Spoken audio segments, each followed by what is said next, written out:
आज औपचारिक रूपमा टिचर फर्स्ट क्लास अनि मैले पढाउने सब्जेक्ट चाहिँ soil and soil fertility management. Soil and soil fertility management यो सब्जेक्टको नाम भयो। अब यसमा चाहिँ के पढ्ने भन्दाखेरि this is the table of contents.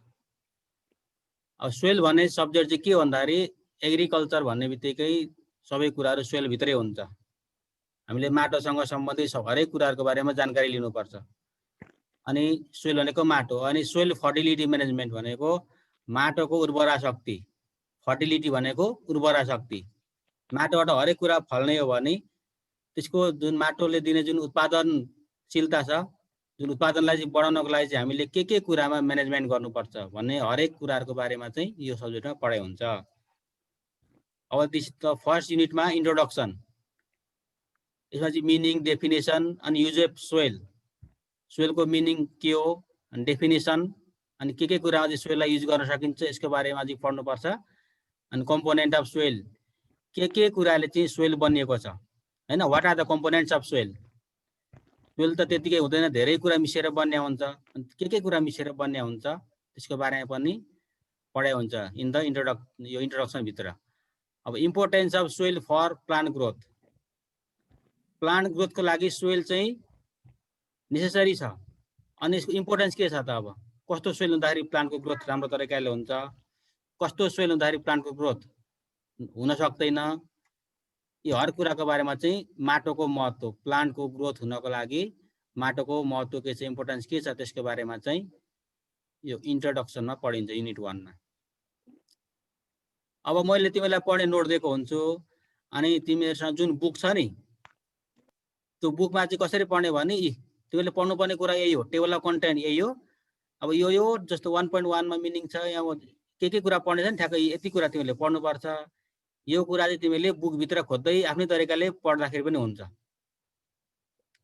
तेरो त अस्ति मैले नै भनेको थिएँ, त्यो ठुलो बुक छ, सबै बुक पढ्नै होइन, तिमीहरूको ठ्याक्क करिकुलमको बेस अनुसार त्यो बुक पनि होइन। त्यो बुकमा चाहिँ तिमीले पढ्नुपर्ने सबै कुरा त्यो बुक भित्र छ। अनि पढ्नुपर्ने कुरा चाहिँ यति मात्रै हो, युनिट 5 सम्म यति कुराहरू त बुक भित्रै छ। अनि बुकमा चाहिँ अलि लामो ल्याङ्ग्वेजमा हुन्छ, मिलाएर लेखिदिएको हुन्छ, त्यो अनुसार तिमीहरूले मिलाएर पढ्ने। सँगसँगै नोट त मैले दिएकै हुन्छु है। अब युनिट 2 मा चाहिँ geology in soil relation to soil. Geology भनेको स्टडी अबाउट अर्थ, जियो भनेको अर्थ, लोजी भनेको स्टडी।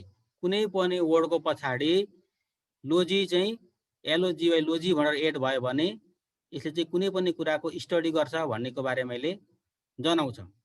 जस्तो जियो भन्ने बित्तिकै यसलाई अर्थ भनेर बुझ्नु पर्यो। अनि अर्थ प्लस एलओजी लोजी, अर्थ प्लस लोजीको भनेको इट स्टडी अबाउट अर्थ। अब हामीले चाहिँ पृथ्वीको बारे सबै कुरा त पढ्नु परेन। इन रिलेसन टु सोइल, पृथ्वीभित्र पनि धेरै कुरा छ नि त, जीव जन्तुहरू छ, पानीहरू छ, सबै कुराहरू छ। हामी चाहिँ त्यसमा चाहिँ just we study about soil in relation to geology. अब यसमा चाहिँ रक्स एन्ड मिनरल्स भनेको छ। रक्स भनेको चट्टानहरू, ठुल्ठुला चट्टानहरू, अनि मिनरल्स भनेको खनिज तत्त्वको बारेमा पढ्नुपर्छ। यी सब कुराहरू चाहिँ पृथ्वीबाटै हामीले प्राप्त हुन्छन् भने यसको बारेमा पढ्नुपर्छ। अनि अर्को soil farming process. Soil farming process भनेको चाहिँ माटो कसरी बन्छ त, माटो बन्ने प्रक्रिया है। हामीले हेर्दा माटो देखिन्छ तर माटो त्यतिकै बनेको छैन। यो माटो बन्न एकदम धेरै लामो प्रोसेस हुन्छ। अनि त्यो प्रोसेस चाहिँ कस्तो हो त, कसरी चाहिँ माटो बनिएको हुन्छ नेचरमा हैन, प्रकृतिमा माटो कसरी बन्ने हुन्छ त्यसको बारेमा पनि प्रोसेस छ। त्यो प्रोसेसको बारेमा पढिन्छ यो युनिट 2 मा। तिमीहरूले यो अनुसारले अहिले आफूले बुझ्दै गर्न लागि बुकमा हेर्दै गएर पढ्दै गऱ्यो भने बुझ्दै गर्छौ, नत्र मैले दिएको नोट पनि इनफ छ। साथीभाइहरू एड हुँदैछन् है, आउँदैछन् है।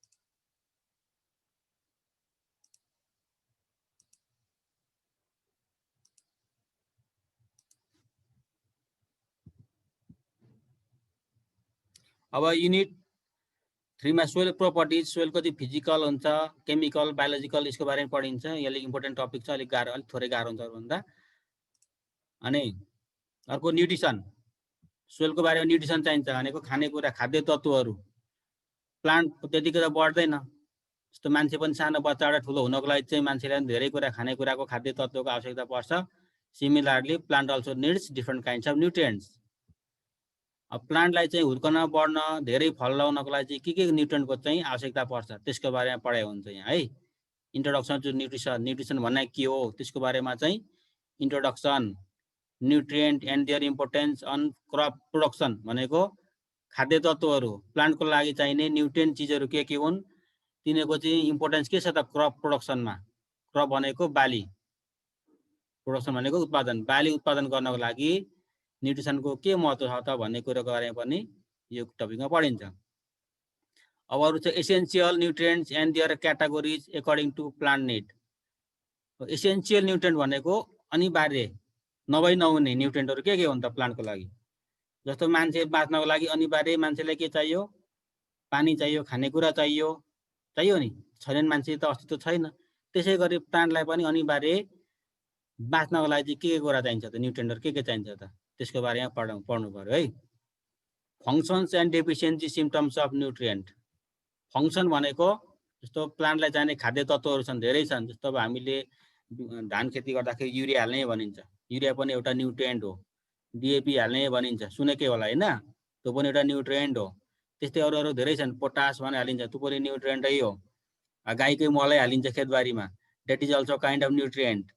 भने सब कुराहरू चाहिँ these all are nutrient and they have their own functions, आफ्नो तिनीहरूको काम पनि छ। अनि यदि ती न्युट्रिएन्टहरू चाहिँ हामीले फिल्डमा हालेन, बोट बिरुवाले हालेन भने बिरुवाले चाहिँ डेफिसियन्सी सिम्पटम्स भनेको चाहिँ त्यो नहुँदाखेरि कमीका लक्षण देखाउँछ।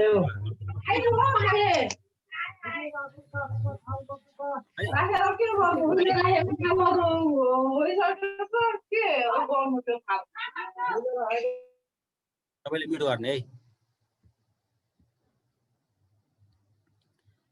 त्यो पढाइ हुन्छ। अब सोइल फर्टिलिटी इभालुएसन, कुनै पनि ठाउँको सोइल कतिको फर्टाइल छ त्यसको बारेमा इभालुएसनको बारे पढाइ हुन्छ।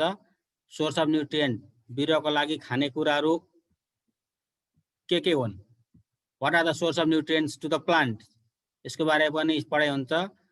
अर्ग्यानिक म्यान्युर, अर्ग्यानिक म्यान्युर भनेको चाहिँ अर्ग्यानिक भन्ने बित्तिकै लिभिङ अर्गानिजमसँग चाहिँ सम्बन्धित छ है। म्यान्युर भनेको मल भइहाल्यो होइन, म्यान्युर भनेको मल भयो। अब अर्ग्यानिक म्यान्युर भनेको चाहिँ त्यस्तो खालको manure that are derive from the organic source. Organic source भनेको चाहिँ जुन जीव जन्तुहरू बोट बिरुवाहरू छन् नि, this all are living things. Living बिङ्सहरू चाहिँ मरेपछि डिकम्पोज भए पछाडि after decomposition they mix to the soil, माटोमा चाहिँ तिनीहरू मिक्स हुन्छन्, मिसिन्छन्। त्यस्तोबाट बनेको कुरालाई अर्ग्यानिक म्यान्युर भनिन्छ। जस्तो अब गाई वस्तुले चाहिँ घाँसहरू खान्छ, घाँस खाएपछि त्यसले चाहिँ अब गोबर गर्छ। गोबर कहाँबाट आयो भन्दाखेरि अर्ग्यानिक चिजबाट आयो, किनकि गाईले घाँस खायो, घाँस खाएपछि त्यहाँबाट चाहिँ गोबर आयो। त्यो गोबरको सोर्स के हो भन्दा घाँस हो नि त, so that is the organic manure. अब हामीले खेतबारीमा भएको झार जङ्गलहरू पात पतिङ्गरहरूलाई चाहिँ एक ठाउँ थुपार्यौँ, त्यो कुहियो, कुहिएपछि पनि eventually that turns to the manure, त्यो पनि अर्ग्यानिक म्यान्युर भयो, किनकि लिभिङ अर्गानिजमबाट चाहिँ त्यो चाहिँ भएको चिज हो।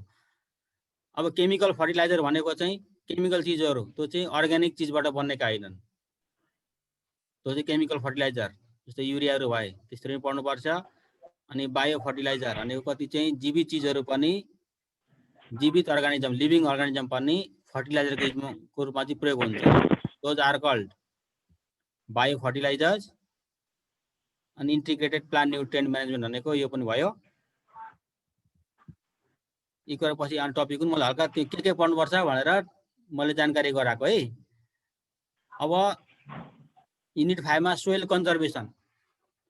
अब हामीले चाहिँ सोइललाई पढेर मात्रै भएन, सोइललाई कन्जर्भ पनि गर्नु पर्यो। अब नयाँ सोइल मात्रै बनाएर भएन, भएको सोइललाई चाहिँ हामीले कसरी कन्जर्भ गर्ने, कसरी सुरक्षा गरेर राख्ने होइन, त्यो कुराहरू आउँछन् यसमा। किनकि सोइलभित्र अब के हुन्छ भन्दाखेरि धेरै खालका चाहिँ लिभिङ अर्गानिजमहरू हुन्छ। सोइलभित्र ब्याक्टेरियाहरू हुन्छ, फङ्गाईहरू हुन्छ, साना साना अब इन्सेक्टहरू हुन्छन्, जस्तो गणेलाहरू भए। ती हरेक कुराहरू चाहिँ होइन कुनै चाहिँ हामीलाई बेनिफिसियल हुन्छन्, some are beneficial and some are harmful. अब हामीले चाहिँ कुन चाहिँ बेनिफिसियल हो कुन चाहिँ हार्मफुल हो त्यो पनि छुट्याउनु पर्छ। अनि भएको सोइललाई हामीले कसरी कन्जर्भ गर्ने हैन। जस्तो अब हिमाल पहाडतिर अहिले के छ धेरै बिग्रेको कुरो भने वन जङ्गलहरू फडानी गर्ने, डिफोरेस्टेसन भइरहेको छ। वन जङ्गल फडानी डिफोरेस्टेसन भए पछाडि त्यहाँ भएको सोइल चाहिँ के हुन्छ भन्दाखेरि बिस्तारै त्यहाँदेखि चाहिँ ल्यान्डस्लाइडहरू हुन्छ, सोइल इरोजनहरू हुन्छ। त्यहाँ भइरहेको माटोहरू चाहिँ पुरै बगेर गइरहेको, खेर गइरहेको हुन्छ।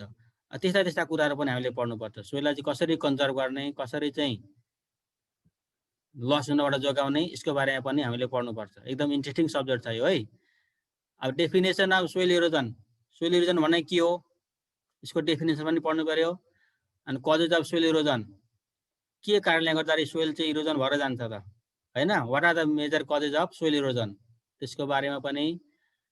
अनि types of soil erosion, soil erosion दुई तरिकाले हुन्छ जेनरली है। एउटा विन्ड, अर्को वाटर। हावाले पनि माटोलाई चाहिँ सोइललाई चाहिँ इरोजन गरेको हुन्छ। भूक्षय, नेपालीमा यसलाई भूक्षय भनिन्छ। भूक्षय चाहिँ हावाको कारणले पनि हुन्छ। अनि अर्को चाहिँ वाटर इरोजन भनेको धेरै पानीको कारणले पनि हुन्छ। These are the major causes of soil erosion. Wind erosion चाहिँ generally wind erosion is seen mostly in desert area, जहाँ मरुभूमि छ नि, मरुभूमिमा चाहिँ there is no vegetation. Vegetation भनेको प्लान्टहरू हुँदैन, रुख बिरुवाहरू हुँदैन। त्यहाँको एकदम विन्ड चाहिँ एकदम स्ट्रङ खालको हुन्छ, ठुलो आँधी तुफानहरू चल्छ। त्यस्तो हुँदाखेरि एक ठाउँको माटो उडाएर अर्को ठाउँ पुर्याइदिन्छ त्यहाँनिर, त्यो चाहिँ विन्ड इरोजन भयो। अब वाटर इरोजन भनेको पानीको कारणले गर्दाखेरि पनि सोइलहरू इरोजन हुन्छ है। जस्तो अब पहाडतिर धेरै पानी पर्छ, बर्खामा अहिले धेरै पानी पर्ने, पुरै भल कुद्ने हैन। बाढी आउँदाखेरि के हुन्छ भन्दाखेरि रुख वन जङ्गल सबै खेतीपाती सबैतिरको पुरै बगाएर लग्ने, अनि भइरहेको माटोमा भएको न्युट्रिएन्ट पनि बगाएर लग्ने। वाटर इरोजन त्यस्तो हुन्छ। त्यस्तो कुरालाई पनि हामीले केही मात्रामा जोगाउन सकिन्छ। हामीले खेती गरिरहेको चाहिँ हाम्रो फिल्डमा भएको सोइललाई चाहिँ इरोजन हुनबाट जोगाउन, वाटरको कारणबाट जोगाउन, हावाको कारणबाट जोगाउन के तरिकाहरू चाहिँ अपनाउन सकिन्छ त्यसको बारेमा पनि हामीले यसमा पढ्नुपर्छ। अब हामीले जम्मै खेती गर्ने कुरै सोइलमा हो हैन। अब त सोइल नै इरोजन भएर गयो भने त सबै कुरो बिग्रियो।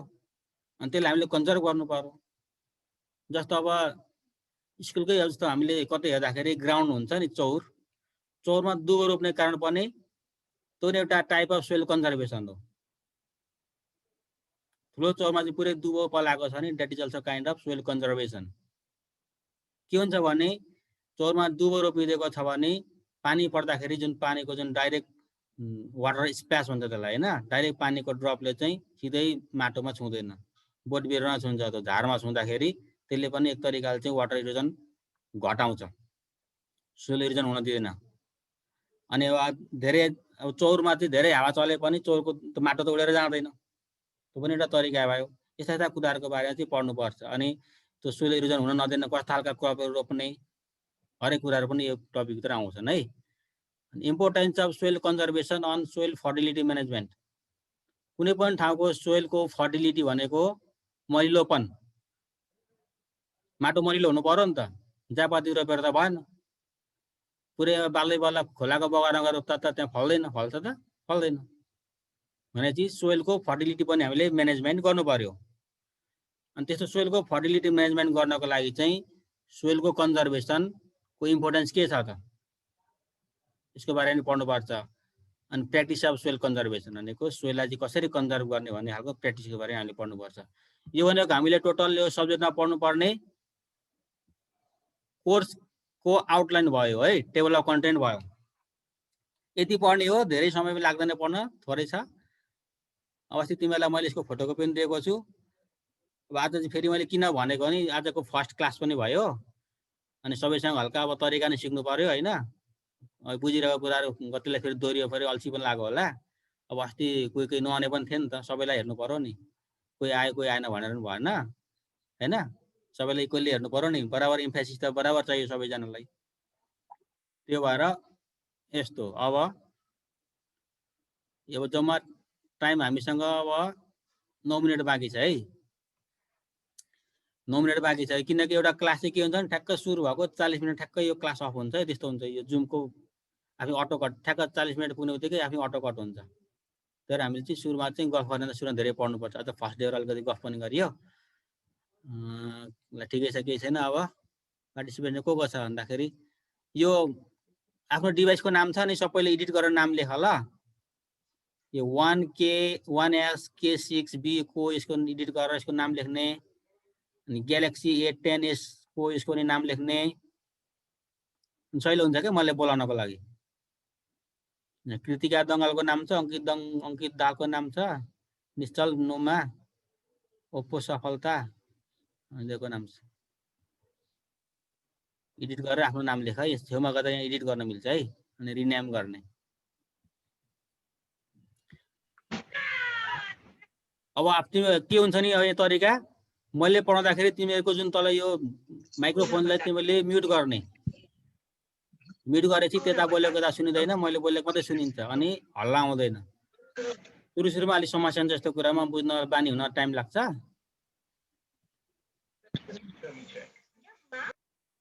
अब टाइम 7 मिनट मात्रै छ। अब ल के बोल्नु छ नि बोल्नु। अब आजलाई यति इन्ट्रोडक्टरी क्लास हुन्छ, भोलिदेखि मजाले क्लासमा रन गर्छु होइन। हजुर सर। ठिकै छ नि। अब आज फर्स्ट डे भयो, हल्का अब इन्ट्रोडक्टरी गर्नु पर्यो, चिन्जान गर्नु पर्यो। मैले सबैलाई देखाएँ, सबैलेको नाम मलाई थाहा छैन, चिन्नु पर्यो। भोलि चाहिँ रेगुलर क्लास। यो को यो अनि तिनको छाना हो को यो 1AX K6 भनेको हो यो नाम भन त, म्युट अनम्युट गरेर। आयुष राजवंशी। हजुर आयुष छैन, यो लेडिज छैन अरे। यो ग्यालेक्सी A10 को सर म सोहेल। आफ्नो आफ्नो नाम लेख। आयुषले नाम लेखिसक्यो।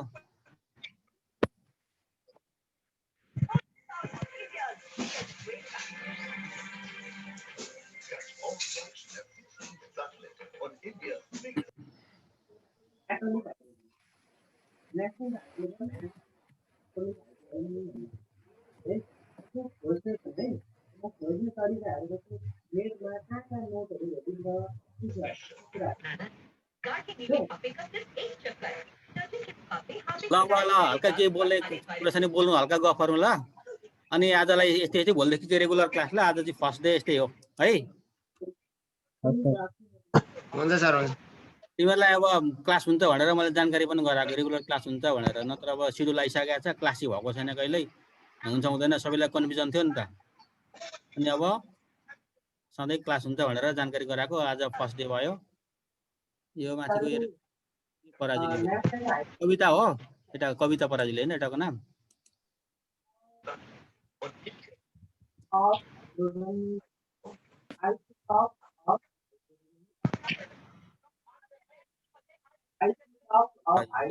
यो ओप्पो कसको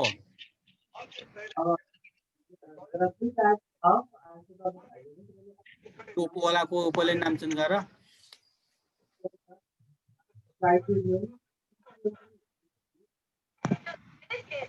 तिमीहरू सबै एकअर्कामा सबैको चिन्जान छ होइन?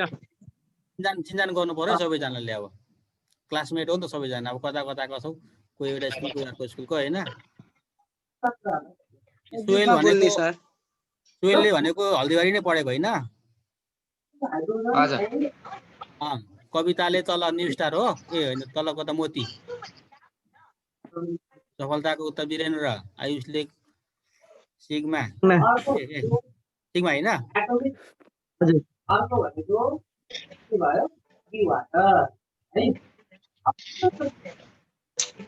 ठिक छ। अब ठ्याक्क भोलि यही टाइममा ठ्याक्क 9 बजी। हजुर ठ्याक्क भोलिदेखि ठ्याक्क 9 बजी स्टार्ट हुन्छ। भोलि एकदम रेगुलर क्लास हुन्छ। अब आज मैले क्लास पढाइन, सबैजना पनि आएको छैन होइन? तिमीले साथीभाइलाई खबर गर्नु पर्यो है, सरले अब ठ्याक्क 9 बजी पढाउनुहुन्छ भनेर सबैलाई जानकारी गराउनु। सर धेरै जस्तो किन आएन भने त्यो जोइनिङ गर्नै आएन रहेछ क्या। त्यही त अब सिक्नु पर्यो नि त। अब त्यो ग्रुपमा पनि सोधे हुन्थ्यो, मेसेन्जर ग्रुप मैले बनाएको छ होइन? त्यो जोइनिङै आएन रहेछ। अनि केटाहरूले भन्दै भएन भनेको थियो। यस्तो हुन्छ नि त, जोइनिङ यस्तो हो नि त। जस्तो मैले 9 बजीको टाइम भने होइन, हजुर तिमीहरूले अब बिहान 8 बजी स्टार्ट गरे त जोइनिङ हुँदैन नि त ठ्याक्क त जोइनिङ हुन त मैले पनि यहाँ सुरु गरे हुनु पर्यो नि त क्लास अनि पो जोइन हुन्छ होइन सर अघि दिन गर्दै थियो म यहाँनिर अघिसम्म जोइनिङ हुँदासम्म गरेको गर्दै थियो क्या भन्दै थियो क्या आएन रहेछ केटाहरूलाई अहिले मैले पठाएको लिङ्कमा थिच्दाखेरि अटोमेटिक जोइन हुन्छ त उसले अन्त पठाएको खै त्यो के गरे गरेको केटाहरू त्यो यहाँ भइरहेको मिटिङको लिङ्क चाहिँ त्यो ग्रुपमा पठाइदियो भने त्यो त्यसलाई छुने बित्तिकै सुरु भइहाल्छ झन् सजिलो हुन्छ त्यो मनिषहरू त आइरहेको छ मनिष विष्ट नुमा विशाल यस्तो हुन्छ तिमीहरू टेन्सन केही लिनु पर्दैन मैले जे पढाउँछु नि सुन है मैले जे पढाउँछु पढाएको ठ्याक्क सबै भिडियो मैले रेकर्ड गरे हुन्छ अनि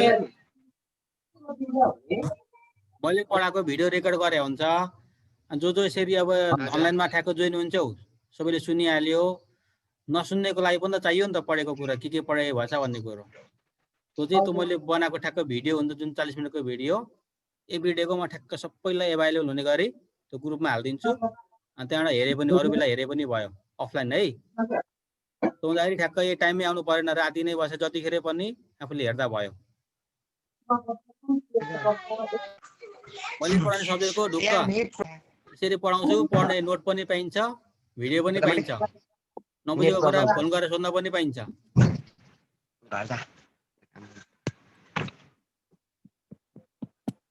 तिमीले चाहिँ त्यो कोर्स अफ कन्टेन्ट हेर्ने अनि त्यो अनुसारको त्यो बुकभित्र यसो च्याप्टर खोजेर यसो आफूले हेरेर बुझ्न गर्ने तर मैले कन्टेन्ट दिएको कारण त्यो कोर्स अफ कन्टेन्ट हेर्ने अनि लाइब्रेरीबाट बुक सबैले लगेकै होला अनि त्यो बुकमा चाहिँ त्यो कन्टेन्ट अनुसारको च्याप्टर हेर्ने टपिक हेर्ने अनि भित्र पढ्ने कुरा खोजेर यसो लेख्ने मैले दिएको नोट पनि कपी गर्ने बुकबाट अलिकति राम्रो कुरा के रहेछ त्यो पनि सारेर आफ्नो तरिकाले आफ्नो स्टडी मेटेरियल पनि बनाउने है भोलिदेखि ठ्याक्क 9 बजी सबैजना उपस्थित हुनु पर्यो अरूलाई पनि भन्ने साथीभाइहरूलाई हामी पहिले बुक ल्याउनेहरूलाई त ल्याउनु नयाँहरूलाई त पाएको छैन नि अहिले त बुकै सकिरहेछ अरे बुक आएको छ ल बुक आएको छ कि हजुर आजै आए पनि जहिले आए पनि बुक लिन पाइन्छ है सबैलाई बुक आइसकेको छ मैले लिइसकेको छु अस्ति गएको अरे बुकै सकिरहेको थियो होइन अहिले आएको छ है अस्ति सकिएको थियो बिचमा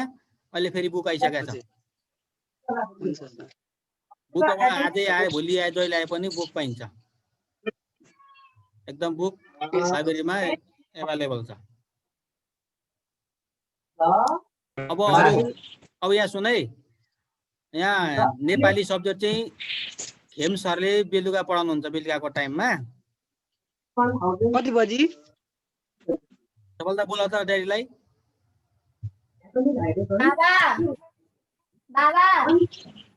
बाबा लक्ष्मी सर बोलाउँदै हुनुहुन्छ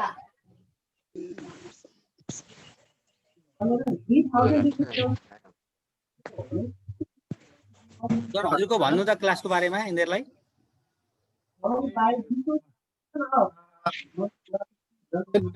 यिनीहरू सुनिता विनिता मिससँग बस्छन् नि 7 देखि 8 बजे भन्ने टाइम सकियो भनिसके थाहा भइसकेको छ त्यो चाहिँ तपाईको चाहिँ 8 देखि 9 बजी हो मेरो 8 देखि 9 भनेको छ अहिले तत्काल